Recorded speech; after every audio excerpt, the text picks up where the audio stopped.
नमस्कार शिक्षक साथियों, आप सभी का स्वागत है हमारे YouTube channel DN Jha official. साथियों, यदि आप BPSC TRE सक्षमता परीक्षा अथवा किसी भी अन्य प्रतियोगी परीक्षा की तैयारी करते हैं तो आप हमारे चैनल को सब्सक्राइब कर लें। हम बहुत ही महत्वपूर्ण टॉपिक लेकर आपके बीच आते हैं। आज हम अपने इस क्लास में SCRT वर्ग 7 के इतिहास की पुस्तक के 5वें अध्याय की विवेचना करेंगे। आज का हमारा टॉपिक है शक्ति के प्रतीक के रूप में वास्तुकला, किले एवं धार्मिक स्थल। तो आइए अपने इस सेशन को आगे बढ़ाते हैं। मुख्यमंत्री बिहार दर्शन योजना के अंतर्गत बच्चे अपने विद्यालय से शैक्षणिक परिभ्रमण पर बोधगया पहुंचे। वहां सबसे पहले उन्होंने विश्व प्रसिद्ध महाबोधि मंदिर को देखा, जिससे वे बहुत प्रभावित हुए। उनमें से कुछ बच्चों ने अपने शिक्षक के सहयोग से मंदिर निर्माण की शैली, उनमें प्रयुक्त सामग्री, निर्माता के उद्देश्य, उसका काल इत्यादि संबंधित प्रश्न पूछे।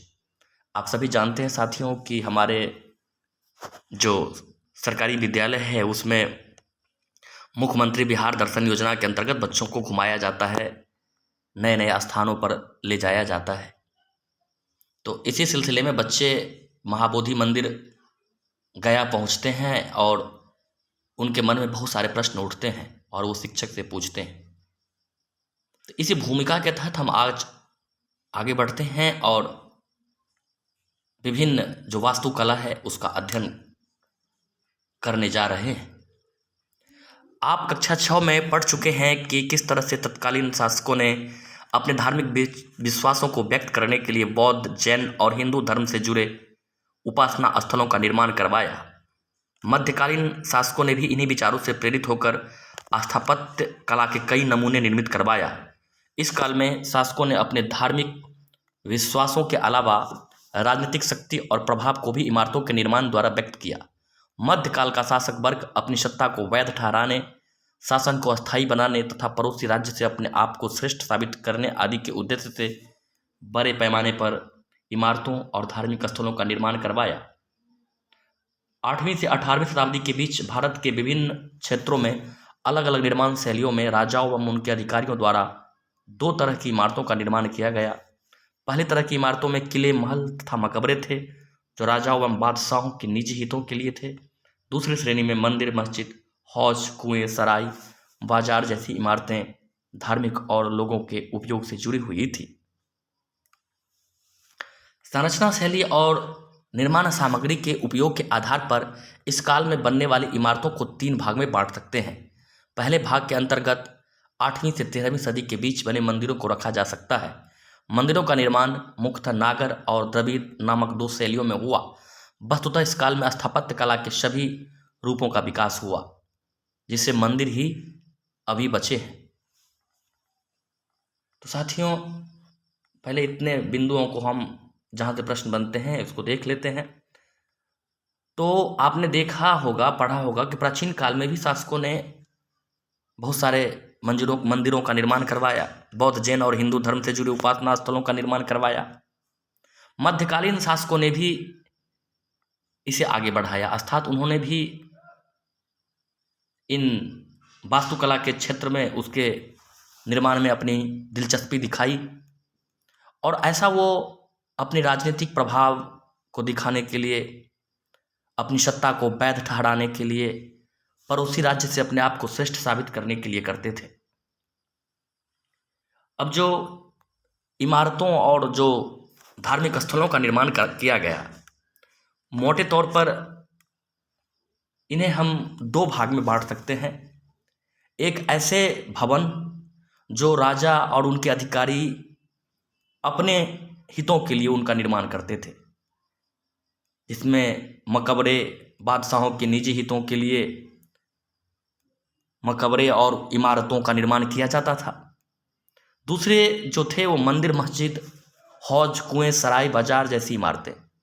ये सार्वजनिक हितों को ध्यान में रखकर धार्मिक उद्देश्यों की पूर्ति के लिए इस तरह के वास्तुकला का निर्माण किया जाता था, इमारतों का निर्माण किया जाता था।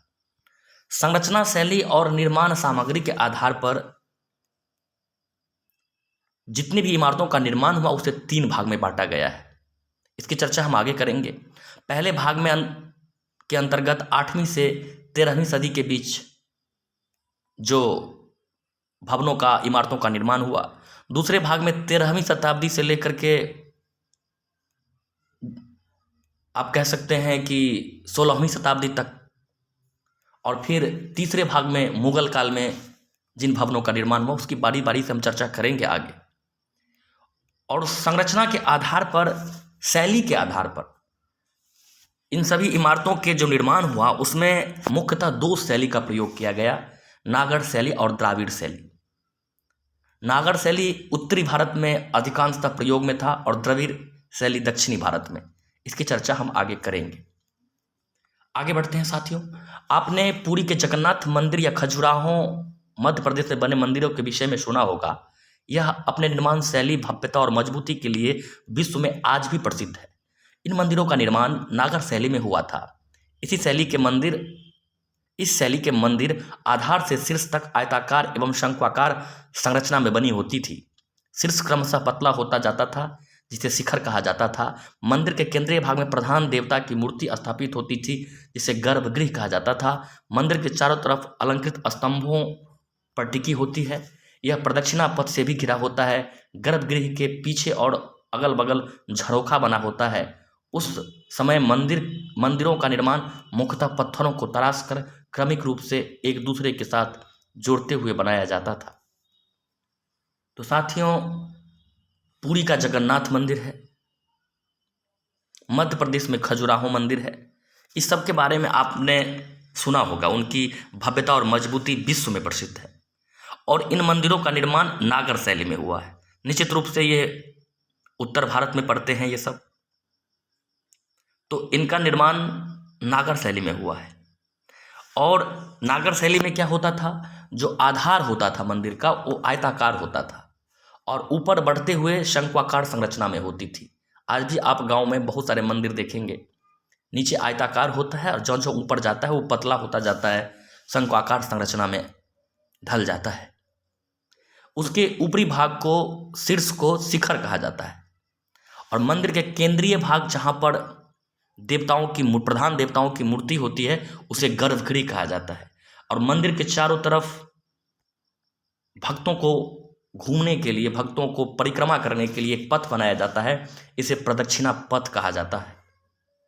और ये मंदिर पत्थरों को तराश कर बनाया गया है। समझ गए होंगे। आगे बढ़ते हैं साथियों। कोणार्क का सूर्य मंदिर 13वीं शताब्दी में निर्मित वास्तुकला की महान उपलब्धि कोणार्क का सूर्य मंदिर है। सूर्य पौराणिक कथाओं में अपने 7 घोड़ों वाले रथों पर सवार होकर आकाश में चलता है। इसी दृश्य को मंदिर के रूप में भी व्यक्त किया गया है। मंदिर को रथ का रूप दिया गया है। मंदिर का आधार एक विशाल चबूतरा है जिसके चारों ओर पत्थर के तरासे हुए 12 पहिए लगाए गए हैं और सूर्य के रथ का पूरा एहसास कराने के लिए चबूतरों के सामने जो सीढ़ियां हैं उनसे 7 अश्वों की स्वतंत्र मूर्तियां ऐसी लगी है जैसे ये 7 घोड़े रथ को खींच रहे हैं। इसी चबूतरे पर मंदिर के 2 भवनों देकुल और जगमोहन का निर्माण किया गया था।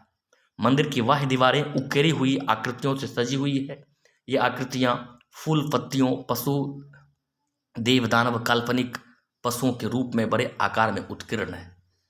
तो साथियों, कोणार्क का सूर्य मंदिर ये उड़ीसा में है, आप सभी जानते हैं, और बहुत प्रसिद्ध है। और इसे 13वीं शताब्दी में गंगवंश के शासक के द्वारा बनाया गया था। और जैसा कि पौराणिक कथाओं में सूर्य के बारे में 7 घोड़ों वाले रथों पर सवार होकर आकाश में चलता है, उसी प्रकार के दृश्य इसमें दिखाया गया है। तरासे हुए पत्थर से इनका चबूतरा बनाया गया है। 7 घोड़े की मूर्तियां ऐसे लगी है मानो वो रथ को खींच रहा हो। चबूतरे पर मंदिर के 2 भवन है, इनका नाम देकुल और जगमोहन है। ये आप याद रखेंगे साथियों। आगे बढ़ते हैं। इसी काल में दक्षिण भारत में मंदिर स्थापत्य कला की द्राविड़ शैली का विकास हुआ। इसकी विशेषता थी कि गर्भगृह के ऊपर कई मंजिलों का निर्माण होता था जिसकी संख्या 5 से 7 तक होती थी। इसे विमान का नाम दिया गया। स्तंभों पर टिका एक बड़ा कमरा होता था जिसे मंडप कहा गया। गर्भगृह के सामने अलंकृत स्तंभों पर टिका एक बड़ा कक्ष होता था जिसमें धार्मिक अनुष्ठान किए जाते थे। संपूर्ण मंदिर की संरचना ऊंची दीवारों से घिरी होती, जिसमें एक प्रवेश द्वार होता था। वह बहुत भव्य और अलंकृत होता था। इसे गोपुरम कहा जाता था। इसका सबसे महत्वपूर्ण उदाहरण मदुरई के मीनाक्षी सुंदरेश्वर मंदिर है।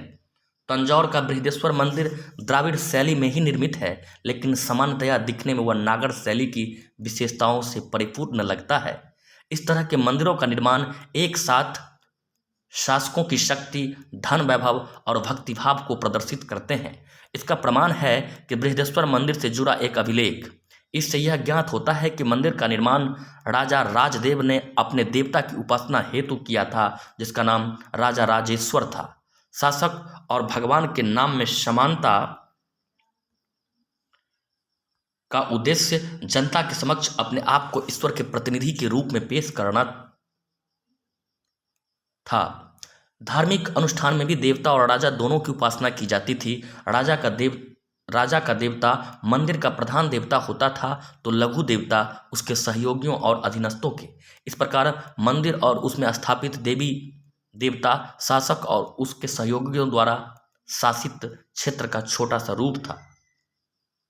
तो साथियों, इन प्रश्नों पर आगे बढ़ने के से पहले इसे आप देखें, ये मेहराब को दिखाया गया है। भारतीय जो स्थापत्य कला है उसमें जब इस्लामी वास्तुकला का प्रवेश होता है तो इस शैली का उपयोग किया जाता है, मेहराब का। तो मेहराब दो रूपों में है। एक मेहराब का विशुद्ध रूप है और उसमें आप देखते हैं कि डॉट डॉट करके जो बनाया गया है वो मेहराब के डॉट संरचना को दिखाता है। अब आइए यहाँ से बनने वाले महत्वपूर्ण बिंदुओं को देखते हैं। तो दक्षिण भारत में इसी काल में नागर, जब उत्तर भारत में नागर शैली का प्रयोग हो रहा था, दक्षिण भारत में मंदिरों का निर्माण द्राविड़ शैली के माध्यम से हो रहा था। अर्थात मंदिरों के निर्माण में द्राविड़ शैली का प्रयोग किया जाता था। इसमें जो गर्भगृह के ऊपर कई मंजिलों का निर्माण होता था, द्राविड़ शैली में गर्भगृह के ऊपर कई मंजिलों का निर्माण होता था। इसे आप यहाँ देख सकते हो, और ये 5 से 7 मंजिल तक होती थी।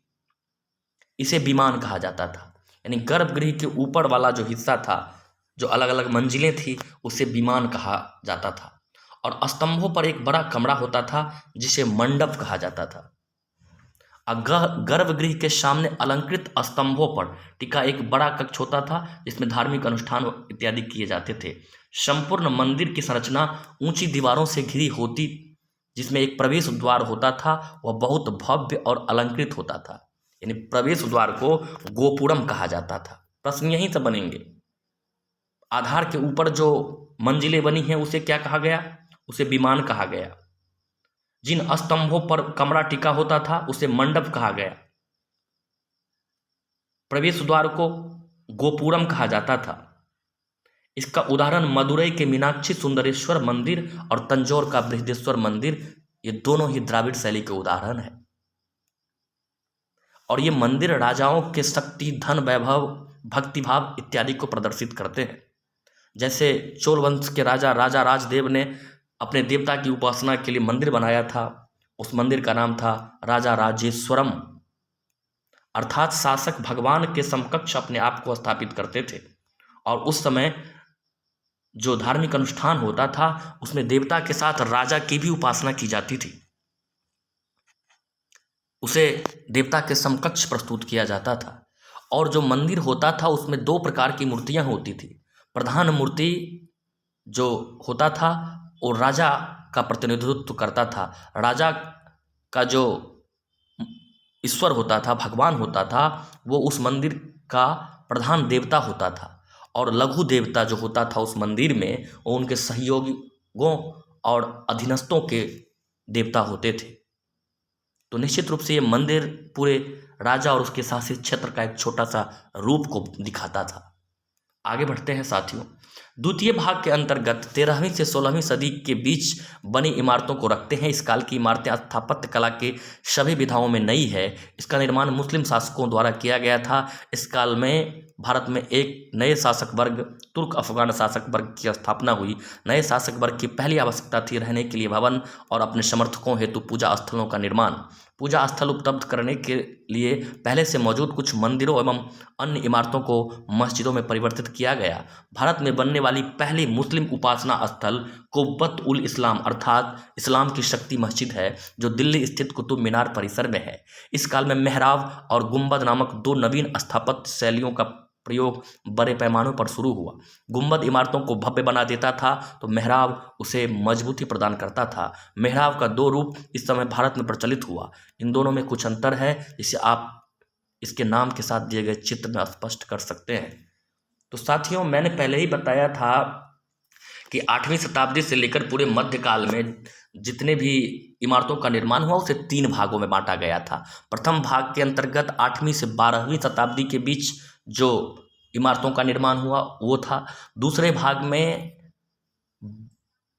13वीं से लेकर के 16वीं शताब्दी तक जिन इमारतों का निर्माण हुआ, 13वीं से 16वीं शताब्दी तक भारत में सल्तनत काल था, अर्थात तुर्क अफगान शासकों का शासन था। तो इस काल में जिन इमारतों का निर्माण हुआ उसका वर्णन है। तो आप देख सकते हैं कि तुर्क अफगान शासकों के काल में अर्थात द्वितीय भाग के अंतर्गत 13वीं से 16वीं शताब्दी के बीच जिन इमारतों का निर्माण हुआ उसमें 2 चीज़ मुख्य रूप से था। एक चीज़ मेहराब का प्रयोग, मेहराब उसे मजबूती प्रदान करता था। और मेहराब के बारे में हमने बताया एक विशुद्ध रूप था और एक डॉट करके बनाया गया था, तो डॉट वाली मेहराब था, आपको हमने तस्वीर में दिखाया भी था। तो मेहराब का प्रयोग हुआ और गुंबद का प्रयोग हुआ। मेहराब मजबूती प्रदान करता था, गुंबद इसे भव्य बनाता था। इसके अतिरिक्त जो तुर्क अफगान शासकों को इतने बड़ी संख्या में जो इमारतों का निर्माण किया, इसके 2 स्थल थे। पहला कि रहने के लिए शासक वर्ग को रहने के लिए भवनों की इमारतों की ज़रूरत थी, और दूसरा उनका जो समर्थक था उनके लिए पूजा स्थल भी चाहिए, इसलिए भी उन्होंने इमारतों का निर्माण करवाया गया। और यहाँ पर मैं नहीं कह रहा हूँ, बल्कि इस पुस्तक में आप देख सकते हैं लिखा हुआ है कि भारत में बनने वाली पहली मुस्लिम उपासना स्थल कुब्बत उल इस्लाम मस्जिद है, अर्थात इस्लाम की शक्ति, जो दिल्ली स्थित कुतुब मीनार परिसर में स्थित है। और इसके बारे में ये भी कहा गया है कि अधिकांश जो पूजा स्थल था, अर्थात उनका निर्माण मंदिरों के अवशेष पर किया गया, अर्थात मंदिरों को ही मस्जिदों में परिवर्तित किया गया। मैं सभी की बात नहीं कर रहा हूँ, अधिकांश यहाँ आपके पुस्तकों में लिखा हुआ है। अधिकांश मस्जिदों का निर्माण मंदिरों के अवशेष पर ही किया गया, अर्थात या मंदिरों को विध्वंस करके किया गया। भारत में जो पहला धार्मिक स्थल था मुस्लिम उपासना का, उसका नाम कुब्बत उल इस्लाम अर्थात इस्लाम की शक्ति, और ये दिल्ली स्थित कुतुब मीनार परिसर में है। आप इसे याद रखेंगे। आगे बढ़ते हैं साथियों। शैली में परिवर्तन के साथ साथ निर्माण सामग्रियों में की गई चीजें आई। यह अब चूना पत्थर और सुर्खी का प्रयोग बढ़ा। यह उच्च श्रेणी का गाढ़ा होता था जो पत्थर के टुकड़ों को मिलाने में सहायक था। इसकी वजह से विशाल ढांचा का निर्माण सरल और तेज हुआ। इससे पहले भारत में इमारतों को बनाने में सहतीर के उपयोग पर आधारित क्षैतिज शैली को अपनाया जाता था, जिसमें एक विस्तृत संरचना का निर्माण संभव नहीं है। अर्थात 13वीं से 16वीं शताब्दी तुर्क अफगान शासनकाल में अर्थात सल्तनत काल में भवन निर्माण में नई नई सामग्रियों का प्रयोग हुआ। इसमें चूना पत्थर, सुर्खी इत्यादि का प्रयोग हुआ, और ये सुर्खी जो होता था वो बड़े टुकड़ों को मिलाने में सहायक था, और इससे विशाल ढांचे के निर्माण में सहायता मिली, अर्थात विशाल ढांचे का निर्माण तेजी से होने लगा। इससे पहले भारत में इमारतों को बनाने में सहतीर जो शब्द है साथियों, इसे आप समझेंगे। ये सहतीर, आप जब अभी भी गांव में पुराने घर देखेंगे, पुराने बिल्डिंग देखेंगे, तो उसमें आप देखेंगे बीचों बीच एक बड़ी मोटी लकड़ी लगी होती है, जिसको सामान्य भाषा में धरन इत्यादि कहा जाता है। तो उसी को सहतीर कहा गया है। तो भारत में पहले सहतीर का उपयोग होता था, और ये क्षैतिज शैली में भवनों का निर्माण होता था। लेकिन यहाँ सल्तनत काल में तुर्क अफगान शासनकाल में चूना पत्थर सुर्खी के प्रयोग से बड़े बड़े भवनों का निर्माण होने लगा। आगे बढ़ते हैं साथियों। कुतुब मीनार इस्लामी शक्ति का प्रतीक। तुर्कों की भव्य इमारत कुतुब मीनार है। इसका निर्माण दिल्ली सल्तनत के संस्थापक कुतुबुद्दीन ऐबक द्वारा शुरू करवाया गया। उसने इसे सूफी संत कुतुबुद्दीन बख्तियार काकी की याद में बनवाना शुरू किया था। यह 5 मंजिल की इमारत है जिसकी कुल ऊंचाई 73 मीटर है। पहली मंजिल ऐबक द्वारा बनवाया गया था।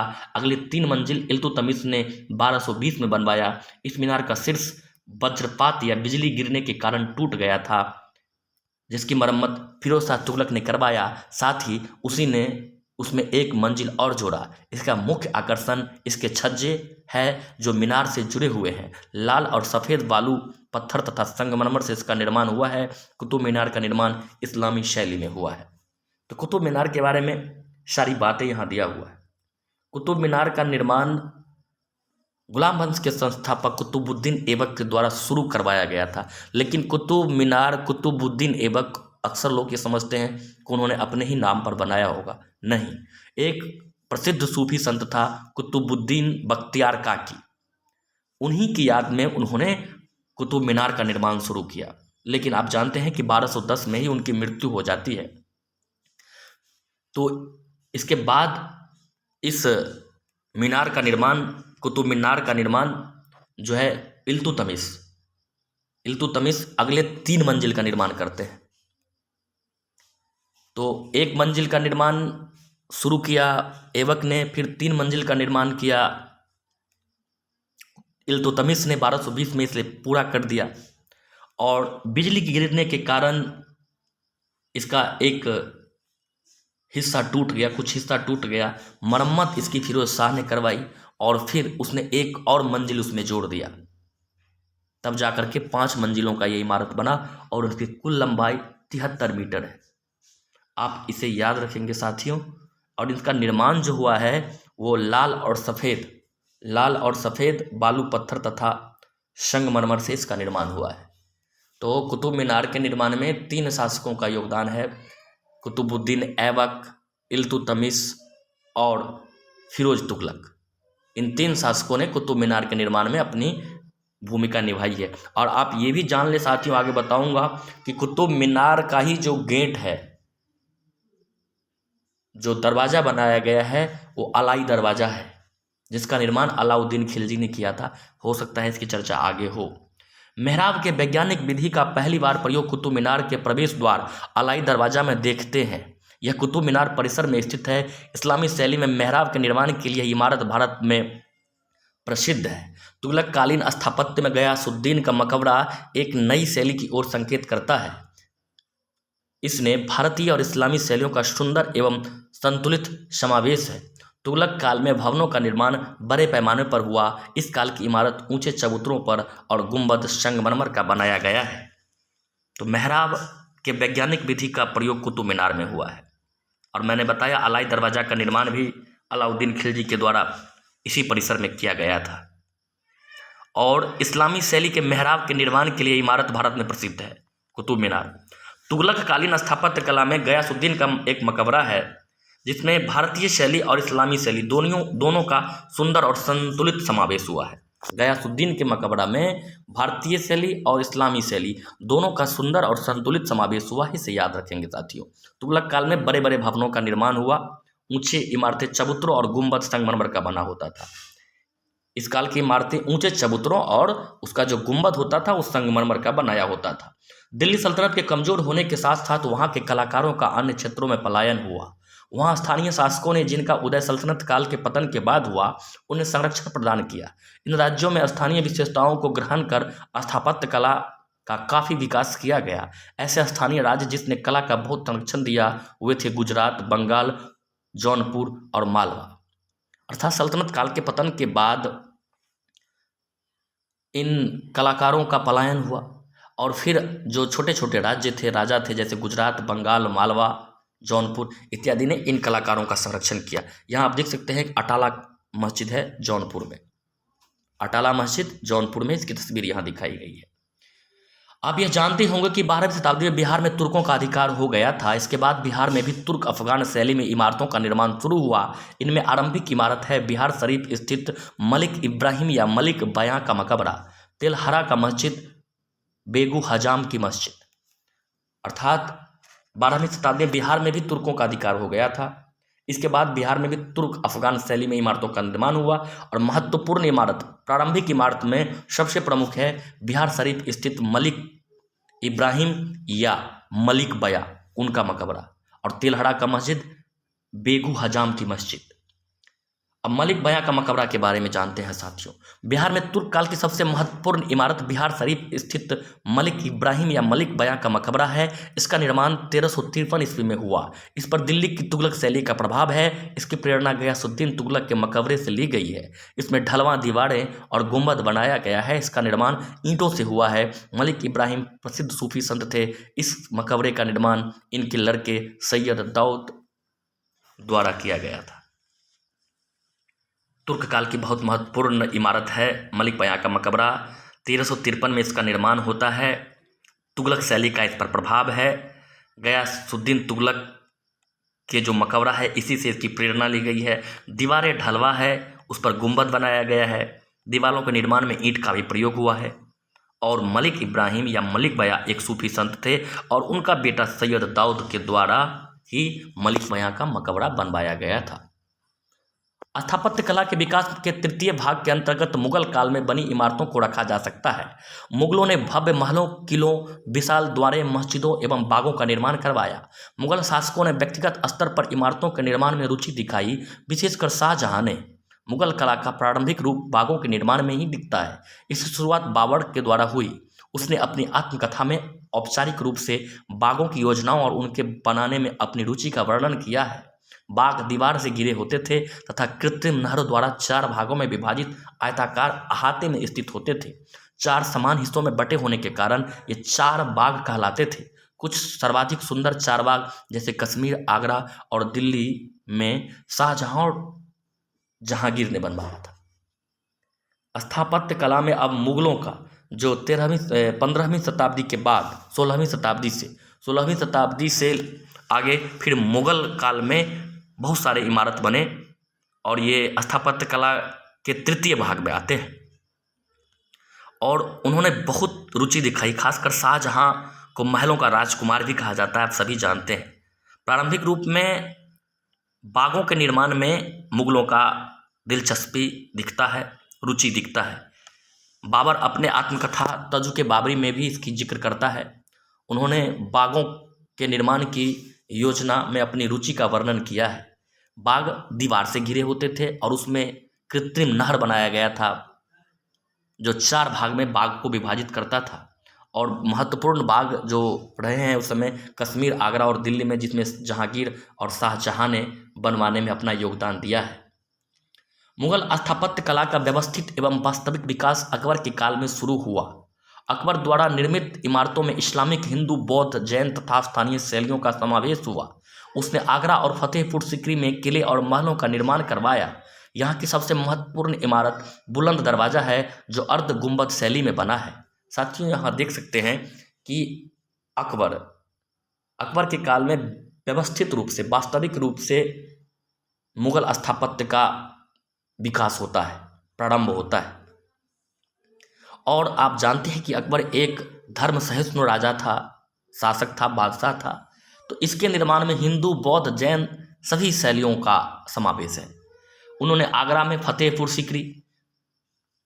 फतेहपुर सीकरी में किले और महलों का निर्माण करवाया। सबसे महत्वपूर्ण इमारत इसका बुलंद दरवाजा है जो अर्ध गुंबद शैली में बना हुआ है। इमारतों का निर्माण लाल बलुआ पत्थर से किया गया है। अकबर के समय में भी लाल बलुआ पत्थरों का उपयोग हुआ है। साम्राज्य के विस्तार के साथ साथ संसाधन बढ़े, इससे स्थापत्य कला का विकास भी हुआ। जहांगीर के शासनकाल के अंत में पूरी तरह से संगमरमर की इमारतें बनने लगी। इनकी दीवारों पर कीमती पत्थरों की नक्काशी की गई। हुमायूं और एतमादुद्दौला का मकबरा इसका एक अच्छा उदाहरण है।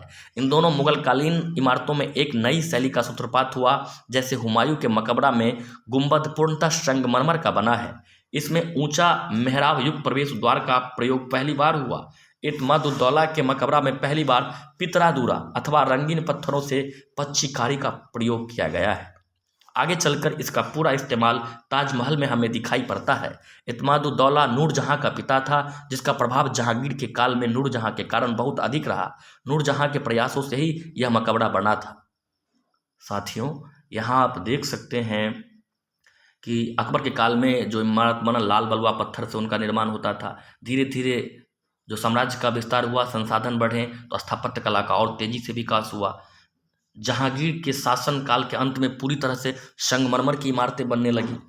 दीवारों पर कीमती पत्थरों की नक्काशी की गई, जिसे पितरादूरा जो आप शब्द देखते हैं, वो दीवारों पर कीमती पत्थरों की जो नक्काशी थी उसी को पितरादूरा कहा गया। आगे हम इसकी चर्चा करेंगे। हुमायूं और इत्मादुद्दौला का मकबरा इसका उदाहरण है। उसमें संगमरमर का काफी प्रयोग हुआ है। हुमायूं के मकबरा में गुंबद पूर्णतः संगमरमर का बना हुआ है। ऊंचा मेहराबी प्रवेश द्वार का पहली बार प्रयोग हुआ है। इत्मादुद्दौला के मकबरा में पितरादूरा, मैंने वही कहा कि पत्थरों, दीवारों पर जो पत्थरों की नक्काशी की जाती थी वो पितरादूरा था। रंगीन पत्थरों से पच्चीकारी का प्रयोग किया गया। आगे चलकर आप इत्मादुद्दौला को आप जाने। इत्मादुद्दौला जो था वो नूरजहां का पिता था। नूरजहां जहांगीर की बेगम थी। इस वजह से इनका उनके शासन में बहुत योगदान था। शाहजहां के शासनकाल में मुगलकालीन भव्य इमारतों को बनाया गया। यह काल अपेक्षाकृत शांत और शासन के स्तर पर काफी समृद्ध था। यद्यपि जनता इस काल में ज़्यादा परेशान रही, क्योंकि सबसे अधिक अकाल इसी काल में हुए। इसी समय बनने वाली भव्य इमारतों के पीछे एक तर्क यह भी दिया जाता है कि जनता को कठिनाइयों से निकालने के उद्देश्य से शाहजहां व्यापक स्तर पर इमारतों का निर्माण करवा रहा था, ताकि लोगों को लगातार काम मिल सके।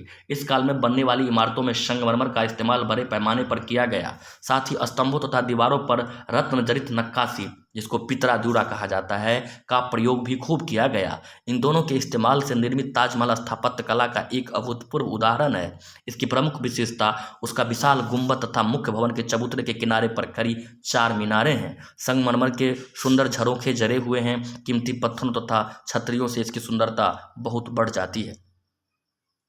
इस पॉइंट को एक्सप्लेन करने से पहले यहाँ पितरादूरा, जैसा कि मैंने समझाया था, ये उत्कीर्ण संगमरमर अथवा बलुआ पत्थर पर रंगीन ठोस पत्थरों को दबाकर बनाया गया सुंदर तथा अलंकृत नमूने थे। समझ गए होंगे साथियों। अब शाहजहां को महलों का राजकुमार कहा जाता है। इस समय कहा जाता है कि शाहजहां के काल में अकाल लगातार आता था।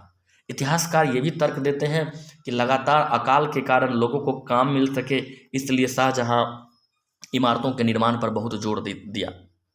अब इसकी हकीकत क्या है वो तो वही जानते होंगे, और वास्तविक स्थिति आप इस किताब के माध्यम से पता नहीं लगा सकते हैं। फिर भी ऐसा तर्क दिया जाता है कि उस समय अकाल था, इसलिए उन्होंने बहुत सारे इमारतों का निर्माण करवाया ताकि लोगों को कार्य मिल सके।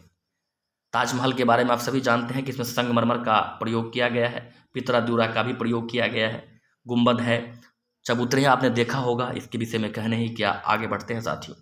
इसके अलावा इसके चारों तरफ लगाए गए सुसज्जित बाग से यह और भी प्रभावशाली लगता है। ताजमहल के बारे में कहा गया है। इस काल में आगरा तथा दिल्ली में भव्य मस्जिदों का निर्माण भी करवाया गया। शाहजहां ने दिल्ली में शाहजहांबाद नामक नवीन नगर की स्थापना 1638 में की, जहां प्रशासनिक भवन के रूप में लाल किला का निर्माण करवाया गया।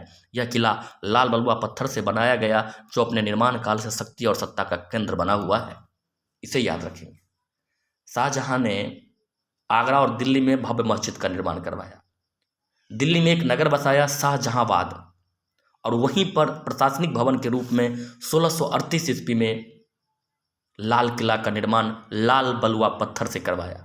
बहुत महत्वपूर्ण प्रश्न है। शाहजहांबाद की स्थापना शाहजहां ने की, और वहीं पर 1638 में प्रशासनिक भवन के रूप में लाल किला का भी निर्माण करवाया। शाहजहां के काल में निर्माण कार्य अनवरत रूप से चलते रहे, विशेष रूप से आगरा और दिल्ली में। उसने सबसे अधिक ध्यान सार्वजनिक और निजी सभा कक्षों, दीवाने आम, दीवाने खास के निर्माण पर दिया। निर्माण में इस बात पर ध्यान दिया गया कि बादशाह के बैठने का आसन ऊंचा हो, ताकि सभी का ध्यान उसके तरफ रहे। उसके सिंहासन के पीछे पितरादूरा का जो काम किया गया है, उसमें चित्रकारी भी शामिल है। यह उसकी शक्ति, न्यायप्रियता और पृथ्वी पर ईश्वर के प्रतिनिधि इत्यादि का आभास कराने के उद्देश्य से था। औरंगजेब के शासनकाल में स्थापना, पहले इसकी चर्चा कर लेते हैं। शाहजहां के काल में आगरा और दिल्ली में बहुत सारे निर्माण हुए। उन्होंने 2 सार्वजनिक कक्ष बनाया था, दीवाने आम, दीवाने खास। दीवाने आम सभी लोगों के लिए, दीवाने खास कुछ खास लोगों के लिए। इनके सभा कक्ष में इस बात पर जो ध्यान दिया गया कि बादशाह अर्थात शासक को बैठने का स्थान ऊंचा हो, ताकि जब वो कोई आदेश दे, कुछ बोले, तो सभी का ध्यान उसकी तरफ जाए। इसके सिंहासन के पीछे पितरादुरा अर्थात पत्थरों पर, संगमरमर पर जो नक्काशी की जाती थी, उस पर ध्यान दिया गया। यह उसकी न्यायप्रियता, पृथ्वी पर ईश्वर के प्रतिनिधि इत्यादि का आभास कराने के उद्देश्य था। अब औरंगजेब की बात करते हैं। औरंगजेब के शासनकाल में स्थापत्य कला का विकास शिथिल पड़ गया। वस्तुतः उसका शासन अपने पूर्ववर्ती की अपेक्षा अशांत रहा। उसे निरंतर आंतरिक विद्रोह का सामना करना पड़ा। साथ ही साम्राज्य को नुकसान पहुंचाने वाले कई कारक भी उसी काल में उभर कर सामने आए, जिसके विषय में आप अध्याय 4 में पढ़ा है।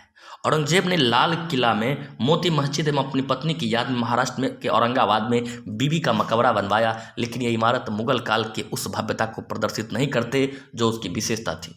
अर्थात औरंगजेब का काल अशांत रहा, ज़्यादा निर्माण वह नहीं कर सका, क्योंकि विद्रोह लगातार उसके राज्य में होता रहा। लेकिन लाल किला में ही उन्होंने मोती मस्जिद बनाया, और औरंगाबाद जो कि महाराष्ट्र में है, वहाँ पर उन्होंने बीबी का मकबरा बनाया। लेकिन वो दोनों आकर्षित उतने नहीं थे जितने मुगल काल में अन्य जो इमारतें थीं। मुगल शैली का बिहार में सबसे सुंदर उदाहरण 1617 में निर्मित शाह दौलत का मनेर स्थित मकबरा है, जिसे जहांगीर के समय में बिहार के प्रांतपति इब्राहिम खां काकर ने बनाया था।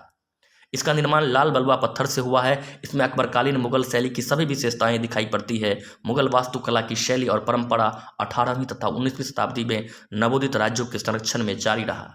इसका एक अच्छा उदाहरण अवध के नवाबों द्वारा लखनऊ में निर्मित इमारतें हैं।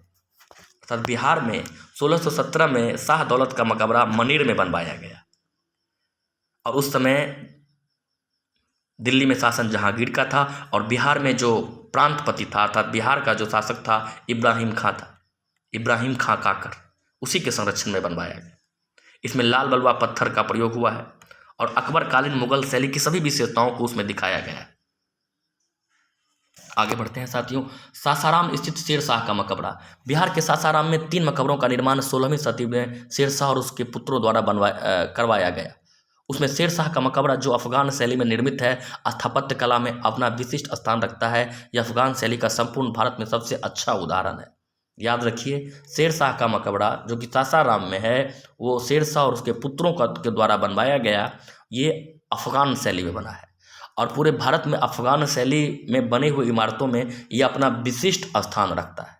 यह इमारत 1545 में बनकर तैयार हुआ। झील के मध्य स्थित अष्टकोणीय आकार का यह मकबरा चौकोर चबूतरों पर बना है, जिसके चारों तरफ सीढ़ियां हैं।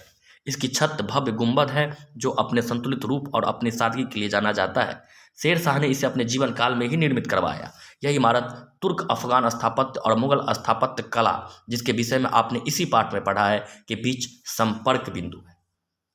शेर शाह का मकबरा तुर्क अफगान, जो कि अफगान से खुद संबंधित थे शेर शाह सूरी, और तुर्क भी, तुर्क अफगान और मुगल, इन तीनों कलाओं का उसमें सामंजस्य है, और ये संपर्क बिंदु है। इसने मुगलों द्वारा निर्मित भव्य इमारतों के लिए एक मजबूत रूपरेखा पेश की। इस मकबरे की संपूर्ण विशेषता को मुगलों ने अपनी इमारतों में अपनाकर उसे विकसित किया। शेर शाह का मकबरा बिहार को स्थापत्य कला के क्षेत्र में भारत में एक विशिष्ट पहचान दिलाता है। अर्थात इसका प्रयोग मुगलों ने भी अपने इमारतों में किया। शेर शाह का जो मिक्स्ड वर्जन था स्थापत्य कला का, उसका प्रयोग आगे मुगल ने भी अपने इमारतों के निर्माण में किया। तो साथियों, आइए अब इससे बनने वाले कुछ प्रश्न हैं उसको देखते हैं। हालांकि सभी प्रश्नों की चर्चा हमने कर ली है, फिर भी यहाँ जो प्रश्न है, मध्यकाल में मंदिर की कितनी शैलियाँ मौजूद थी? तो 2 शैली, 2 ही थे। स्थापत्य कला 3 भागों में बटा है, 8वीं से 12वीं शताब्दी में। फिर 8वीं से 12वीं शताब्दी में आप जानते हैं कि वहाँ छोटे छोटे राज्य थे, अपने अपने हिसाब से स्थापत्य कला का निर्माण करते थे।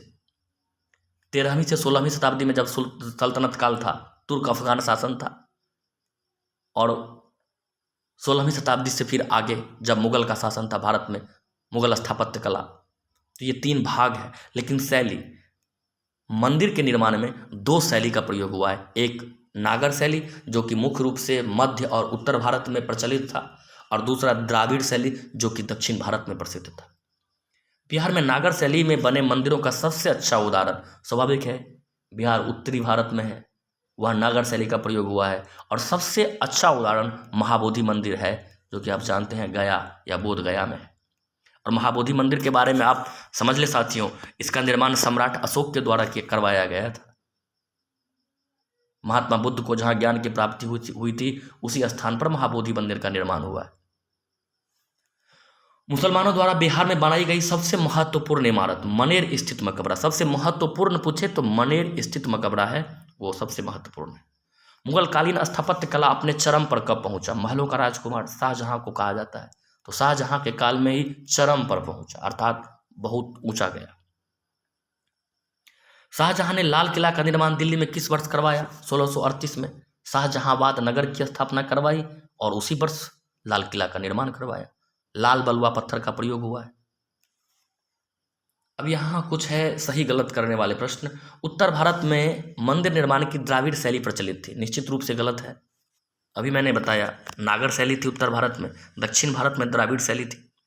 कोणार्क का सूर्य मंदिर बंगाल में स्थित है, बिल्कुल गलत, ये उड़ीसा में है और इसे गंग वंश के शासक राजा नरसिंह देव ने 1250 में बनवाया था। समुद्र के तट पर लगभग 30 से 35 किलोमीटर दूर ये कोणार्क का सूर्य मंदिर है। मुगलकालीन वास्तुकला अकबर के शासनकाल में अपने चरम विकास पर पहुंचा, गलत है। यह तो वास्तविक वास्तुकला व्यवस्थित रूप से अकबर के काल में शुरुआत ही हुआ, चरम पर पहुंचा शाहजहां के काल में। शेरशाह का मकबरा सल्तनत काल और मुगल काल के वास्तुकला के बीच मध्यस्थ की भूमिका निभाता है, बिल्कुल सही। मैंने बताया सल्तनत काल में तुर्क अफगान शासन था और मुगल काल में मुगल तुर्क अफगान और मुगल के बीच ये सेतु का काम करता है, मध्यस्थता की भूमिका निभाता है, अर्थात इनमें सभी चीज़ों का प्रयोग हुआ है। सभी तुर्क अफगान शैली और मुगल शैली का प्रयोग हुआ है, बाद में मुगलों ने भी इसकी नकल की। बिहार में मुस्लिम उपासना स्थल का निर्माण प्रथम उदाहरण बेगू हजाम मस्जिद है। उपासना स्थल पहला बेगू हजाम मस्जिद है बिहार में, सत्य है ये बात। तो साथियों कैसा लगा ये क्लास, कमेंट सेक्शन में आप बताइए। बहुत मेहनत करते हैं, अनाप शनाप बातें नहीं करते हैं, वीडियो लंबा है लेकिन टू द पॉइंट एक एक बिंदु को हमने आपके बीच रखा है। इसमें बहुत ज़्यादा तकनीक का प्रयोग तो नहीं हुआ है, लेकिन जो फैक्ट आपको दिया गया है वो बहुत काम आएगा, चाहे वो शिक्षक भर्ती परीक्षा हो, सक्षमता परीक्षा हो या कोई भी प्रतियोगी परीक्षा हो। प्रत्येक प्रतियोगी परीक्षा के दृष्टिकोण से ये महत्वपूर्ण है। तो वीडियो में अंत तक बने रहने के लिए, ध्यान से सुनने के लिए आप सभी का सहृदय धन्यवाद।